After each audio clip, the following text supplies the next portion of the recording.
in 1945, our B-29s began full-scale operations against Japan. 1,500 miles to targets and 1,500 miles back from bases at Saipan, Tinian, and Guam. Here, 21st Bomber Command concentrated its massive air power and planned the ultimate crushing defeat of Japan, down to the last bomb. Here was the beginning of the end of the road to Tokyo. After 6 months of reoccupation, there were few signs of war along the quiet summer shores of Guam. The liberated Chamorros were back in their clean native villages, American citizens again, smiling and friendly, unaware that a miracle had happened around them.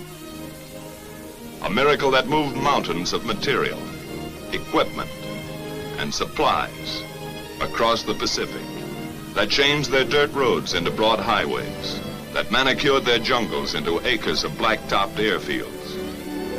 And nearby, new communities of American citizens had set up housekeeping with various types of self-service.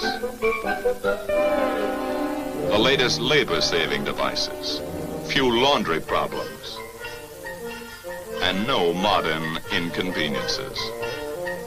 By midsummer, 21st Bomber Command was in business. Big business. Under General LeMay's direction, the long arm of Bomber Command began punching the enemy with appalling power.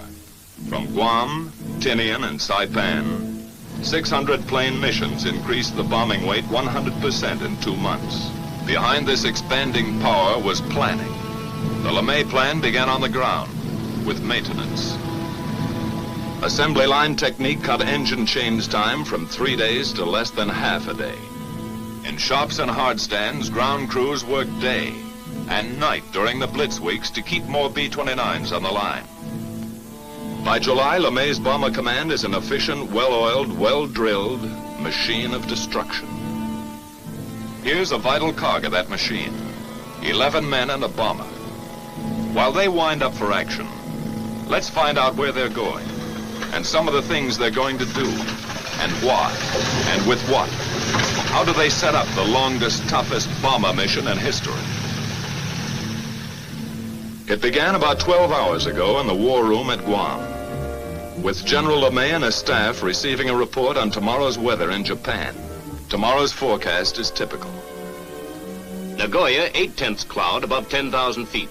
In the east, Tokyo area will be 6/10 at 22,000, 3/10 at 14,000 feet, closing up solid after 11 a.m.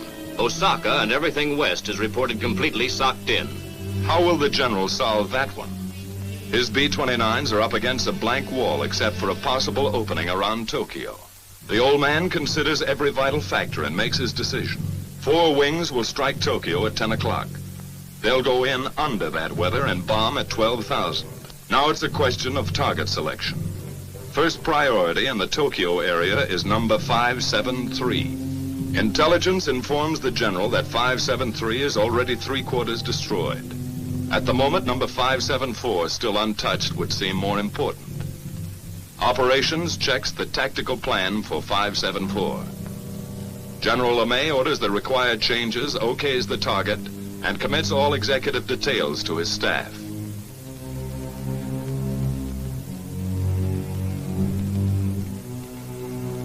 Operations, with his deputy chief of staff and project officer, goes to work setting up the changes. In that plans folder is a mountain of preparation by special sections of intelligence and operations. 1,000 hours of research. Collated facts and figures have been distilled into Tactical Plan 574. Aircraft will assemble as briefed with 3 groups of P-51s for escort. Smoke markers at 1-minute intervals will be dropped by lead planes to expedite departure from assembly point. 1 squadron each wing will carry M47 incendiary clusters. Balance of squadrons, 500 and 1,000-pound GP bombs fused a quarter-second nose and tail. Altitude of attack, 12,000 feet. Planes of 314th Wing will carry capacity fuel loads of approximately 7,300 gallons per plane. Calibrated airspeed of 210 miles per hour will be flown by all aircraft on bombing run. Radar landfall 3450 north and 140 east will be the same for all planes to afford a good land-water contrast checkpoint. The Navy is requested to furnish the following facilities for air-sea rescue purposes. 3 surface vessels to proceed to positions X. 4 submarines assigned to lifeguard duties at positions Y. 2 Dumbos to orbit at stations Z.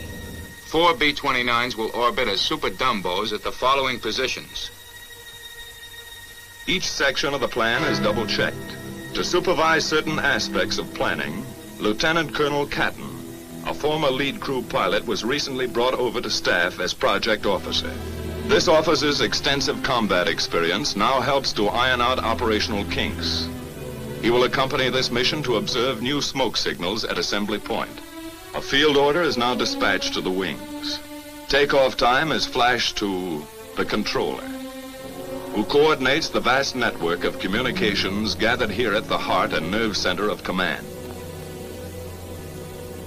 Here in the control room, status panels and a mission board are maintained to show at a glance the countless up-to-the-minute details of all daily operations.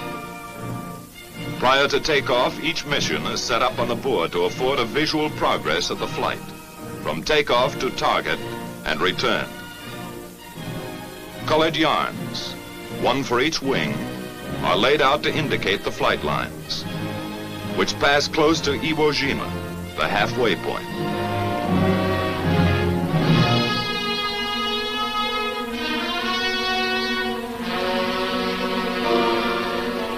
Proceed as specified in the field order to the proper target. Other symbols are used to mark air-sea rescue positions. A timetable of statistics for each wing is planned and flown as recorded from hourly reports on the status panel, beginning with takeoff time.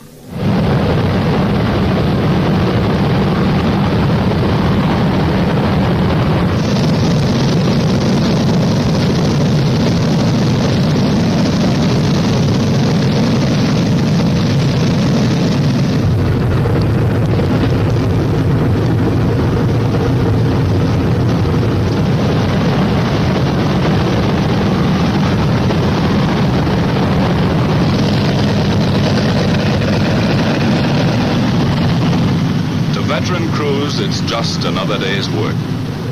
One more 1,500-mile haul up and down the ruddy Pacific. 15 hours, 7,000 gallons, 4 engines, 11 guys. Knock wood. A water jump across 20 degrees of the globe. A continent of ocean. Destination, Tokyo. It's like taking off in Mexico for targets in Canada. The 314th is airborne. 145 planes, 1 minute apart, 67 tons each.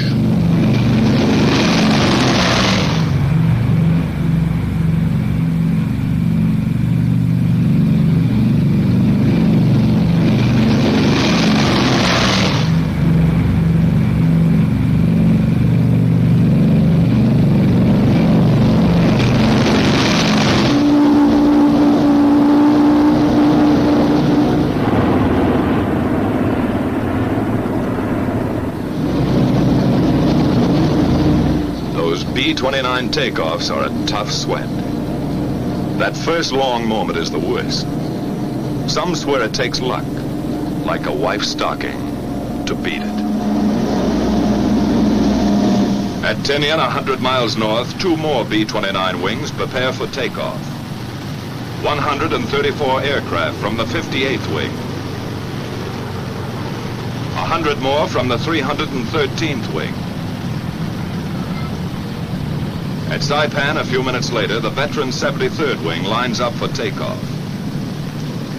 153 more bombers are added to the mission striking force.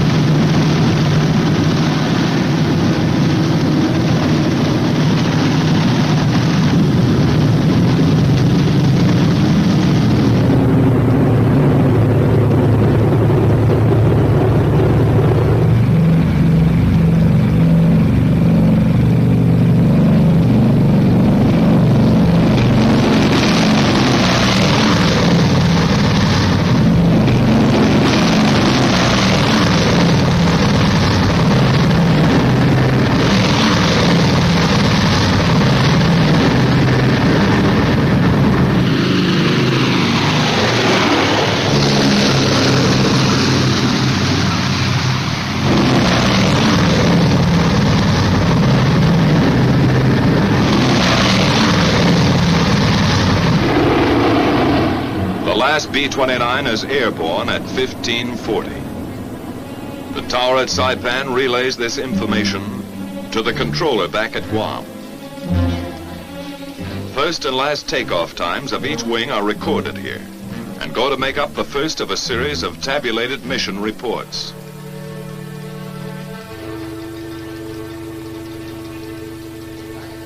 Copies of these reports are dispatched to headquarters, Washington, and posted on the control room report board. During that first hour, the B-29s have settled down for the big grind, saving precious gas, cruising 1,000 feet off the water. Ability, experience, confidence ride in each plane. A plan of action for 11 men trained and tested to function as one. The navigator sets the course, logging island checkpoints as they climb past the northern Marianas. Pagan, Assumption, Morgue, the Pohores. After about 4 hours of flight, the bombers pass close to Iwo Jima, the hot rock, a black, gritty pork chop halfway to Honshu. 8 square miles bought and paid for by our Marines. We made some quick changes, cutting away that sulfurous volcanic crust and rolling Iwo's surface into one enormous flat top. 3 big airstrips now launch our P-51s for bomber escort over Japan. General Moore and his staff of 7th Fighter Command run the show and direct all air-sea rescue operations in close collaboration with Bomber Command. A last-minute briefing check, just to make sure today's fighter escort knows all air-sea rescue positions. Out on the line, General Moore's P-51s are warming up for the longest fighter flight on record.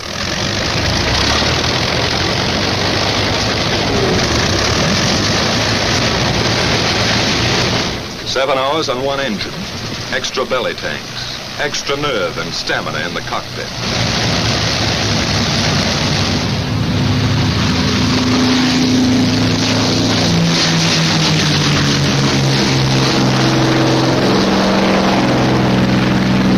About the time our bomber wings are passing Iwo Jima, the pea shooters are taking off, scheduled to join them 3.5 hours later off the shores of Japan.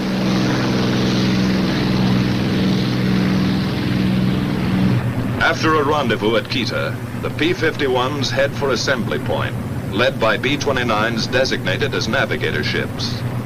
Farther west, our bomber wings grind ahead on the last lap to the Empire. Reports to the controller back at Guam give their flight position, which is kept up to the hour on the mission board. Still at low altitude, the B-29s are approaching the bad weather belt, where unreported storms and cold fronts appear suddenly across the bomber course. Pilot to crew, we're going to start our climb. Check oxygen equipment. Tell Buck he'd better get out to his doghouse. As they begin their slow climb to altitude, the crews prepare for the vital business ahead. And from now on till they come off target and head home, it's all business. The central fire control system is warmed up. Superhuman brain power at the flick of a switch. Each gunner flexes his sights and tries the coordinated fire controls with a few short bursts to clear the guns. After pushing up to altitude, the bombers arrive close to assembly point. Air in the pressurized cabin is comparable to 8,000 feet. But oxygen masks are adjusted and ready for instant use. From the southeast, our fighter escort appears with its navigator ships, which now turn off to wait for the fighters' return at Rally Point. The Mustangs climb in formation to take positions above the boxes of B-29s.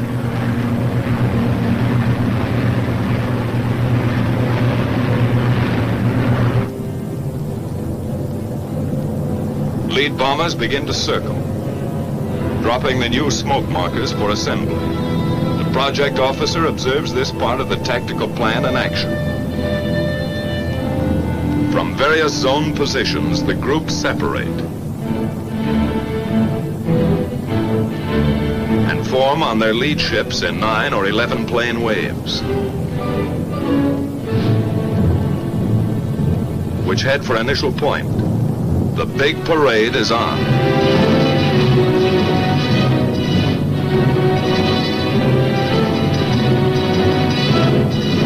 Landfall is picked up, along with the first flak burst from enemy coastal batteries.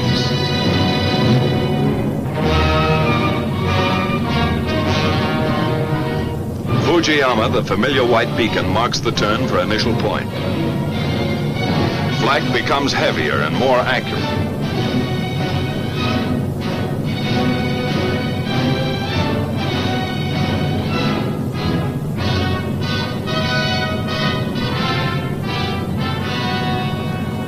And now the first Jap snoopers appear, diving head-on into the formations.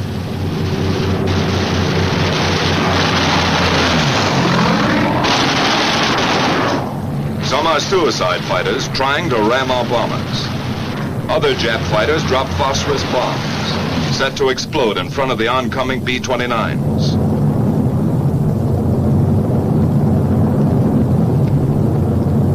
Our P-51s go out after them and know they're tangling with experts. The P-51's job is to protect the B-29s. But some of those Jap fighters filter through and meet the blast of bomber guns.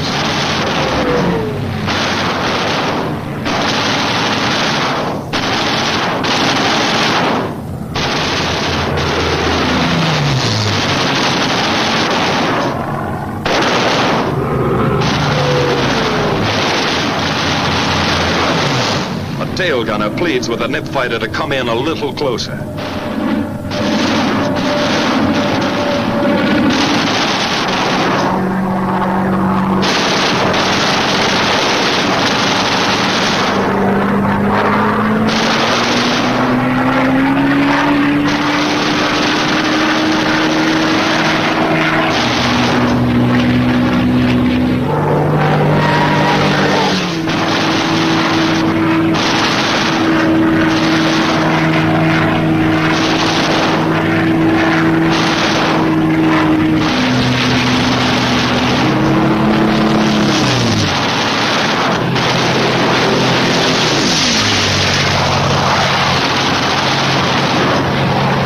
The turn at initial point, the tight bomber waves move steadily on and get ready for business. Flak and fighters fall off. But those clouds are beginning to close in and it looks worse ahead. Then just east of Hachioji, the Tokyo area breaks clear. The bombardiers begin to draw a bead on 574. Their planes sit tight for the bombing run. Here's where we pay off.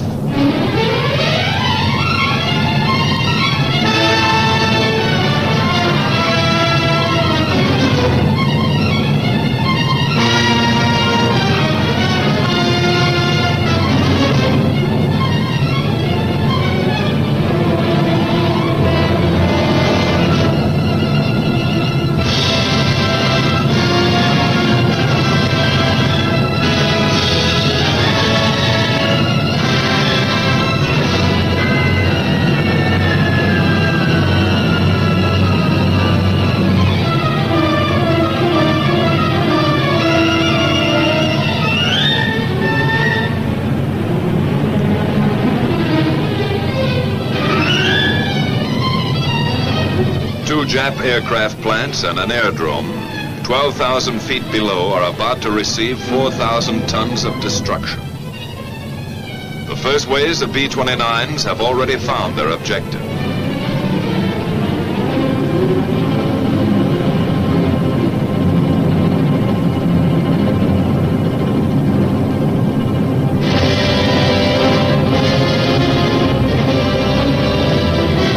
Succeeding bomber groups add their devastation to the smoking targets.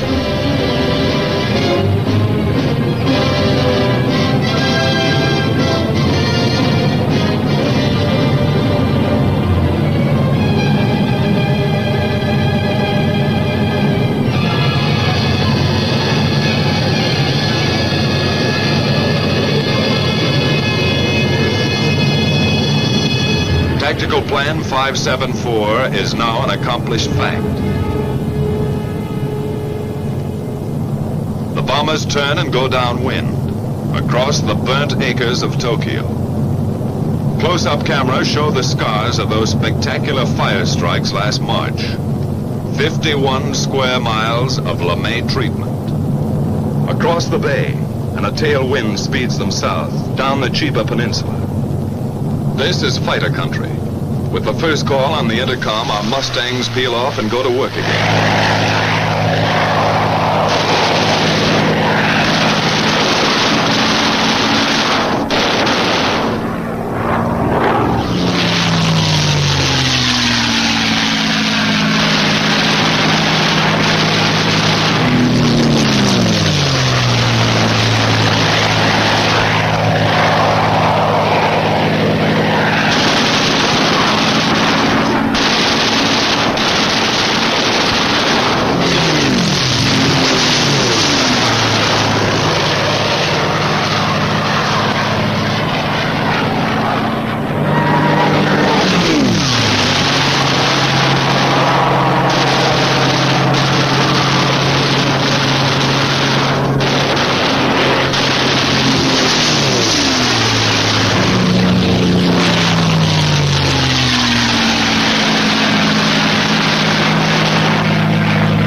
The big bombers homeward bound, our P-51s drop down for strafing runs, concentrating on definite objectives from here to the enemy coast.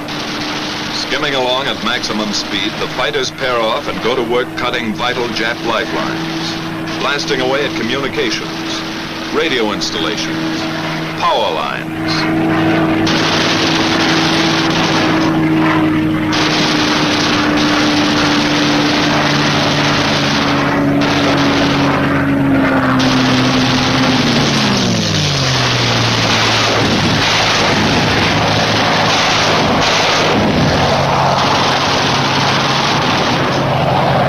Swooping down on enemy transportation, railroads, marshalling yards, small suburban factories.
Airfields.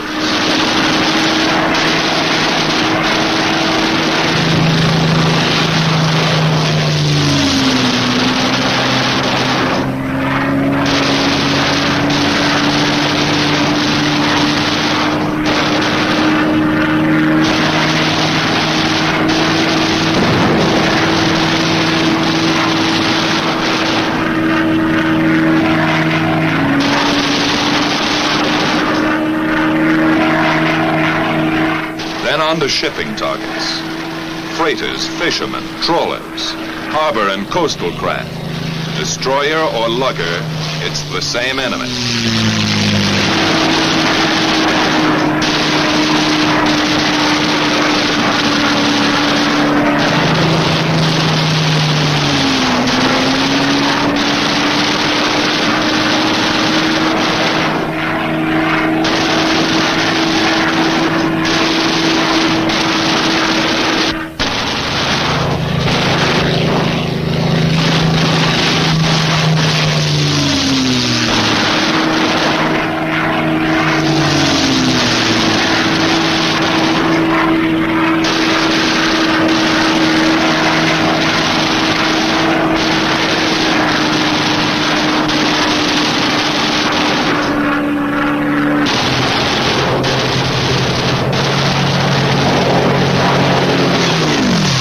After strafing, our fighters climbed back to Raleigh Point and the waiting B-29 Navigator planes. With the first sight of Iwo, fuel gauges are down close to empty, but fighter spirits begin to rise. They wind up and finish with a kick, coming past Suribachi at whiplash speed, and zoom into their victory rolls. Once over for each Jap kill.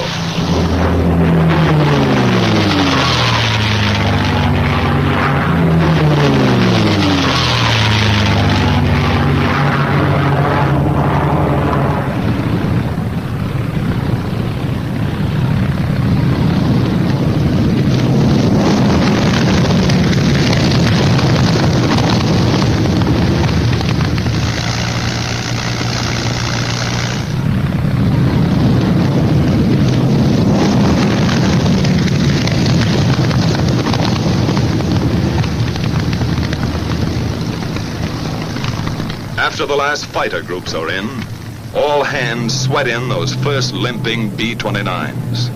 That runway is a beautiful sight as they let down with engines out, low in gas, or beat up by flak and fighters. In 3 months, nearly 2,000 crippled or gas-shy B-29s havened at Iwo. You can understand why those 4 fanboys blessed those Marines and even named their planes after them.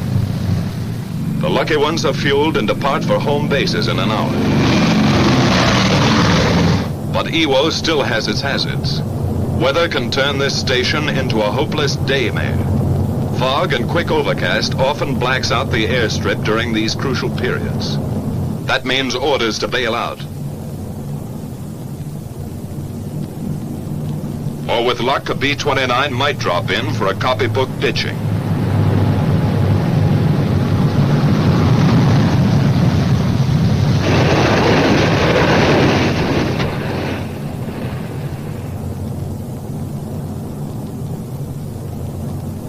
From here you can see how the cloud cover up there smothers the runway and realize what one pilot went through. Sometimes a battle-scarred bomber staggers back to Iwo, only to flatten out at the last heartbreaking second.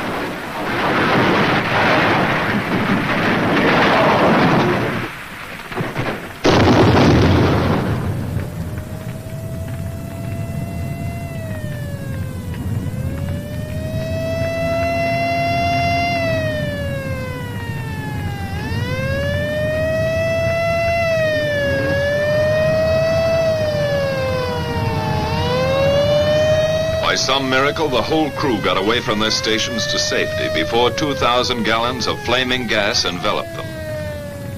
Firefighters risked their lives to save the ship. This, too, takes courage beyond the line of duty. Far to the south, most of the wings are nearing their bases. Exhausted crews wait out the last endless hour, when time seems to stop. Their position is radioed in, and the controller gets word of the approaching flight.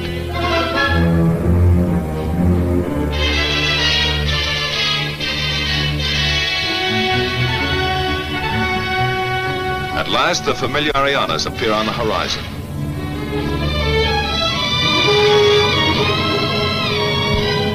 The bombers fly across Guam and turn into the landing pattern.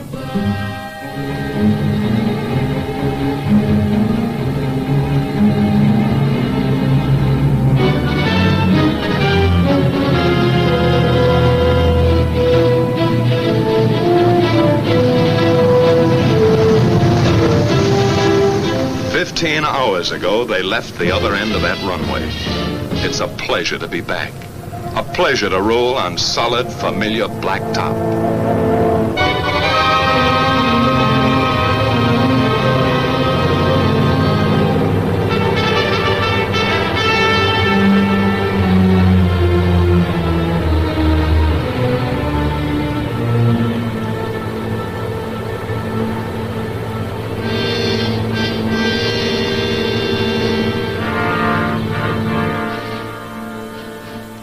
It's good to feel the sudden, humid heat, to be among the living, swapping details with the ground crew.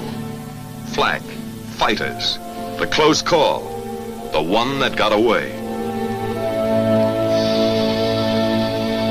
But some of those B-29 crews won't be able to talk it over today. 11 men and a bomber that didn't quite make it.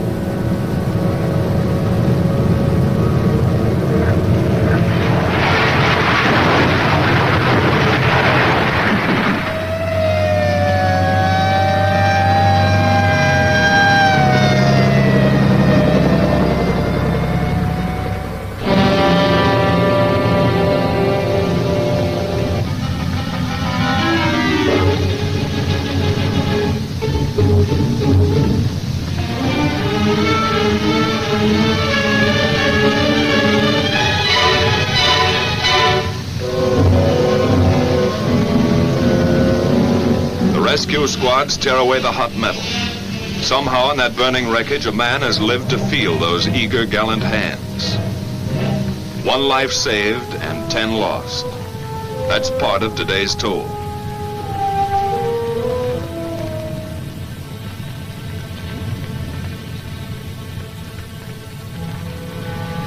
And there were many other days and nights that took their toll of young American lives in the service of our relentless, expanding air power.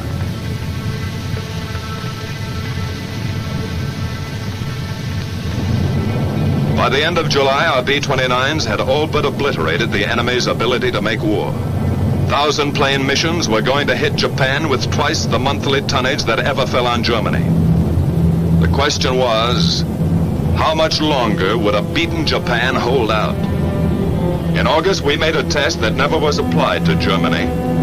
While great land, sea, and air forces gathered for the last invasion, our B-29s dropped 2 atomic bombs.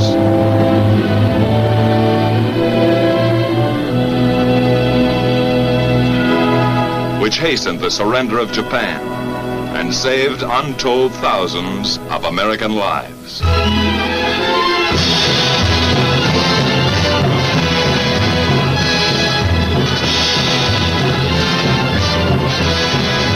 So the mission of our air forces, which began nearly 4 years ago, was accomplished.